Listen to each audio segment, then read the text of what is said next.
So I'm reviewing this new Jehovah's Witness Lifetime movie on my channel,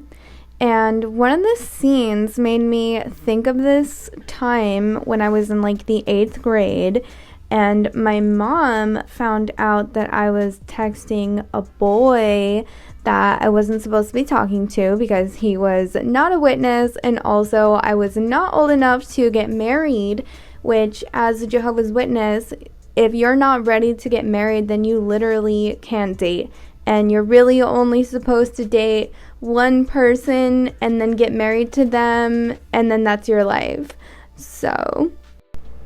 anyway, when I was first leaving the organization, I was only like 17 or 18 years old, and I was keeping an anonymous blog, and the name of my blog was Pretty Ex Jehovah's Witness Girl, and we're still here today. In this blog post, I was talking about this experience, and basically what I was writing about was like how I felt really guilty that I liked this kid that I went to school with, and I felt just terrible that we were talking all the time, that we were texting. I was like deleting my messages and keeping everything behind my parents' back. The details of exactly what happened aren't really that important, and more what I wanted to look at was just how damaging that actually was to me, at least back in this time of my life, because I got in trouble with my parents, and my mom told me that I just wasn't allowed to talk to this boy or really to any boy that wasn't a Jehovah's Witness, and honestly even ones that were, because I just wasn't in that time of my life yet, which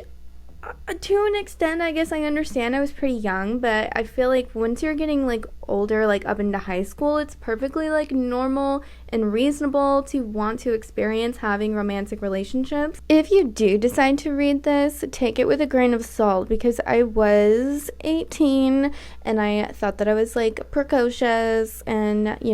but at the same time I don't want to discredit what I'm saying, because I'm sure to an extent I really did feel that way, even if I think it's dramatic now in hindsight, but at the time it really made me feel this way.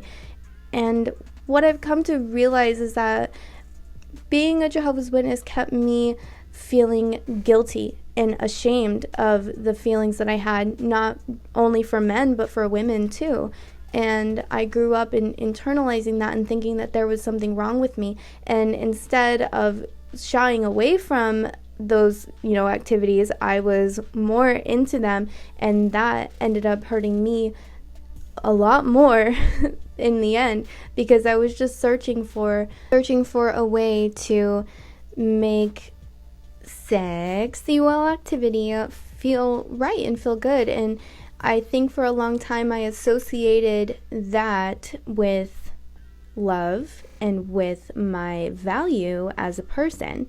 If someone was willing to sleep with me, then that meant that I was valid and that I was worthy of being wanted or desired, and that's not healthy. Because those are all feelings that you should be able to derive in and of yourself, and not have to rely on anyone else to provide you that feeling. And I wish I would have known that back then,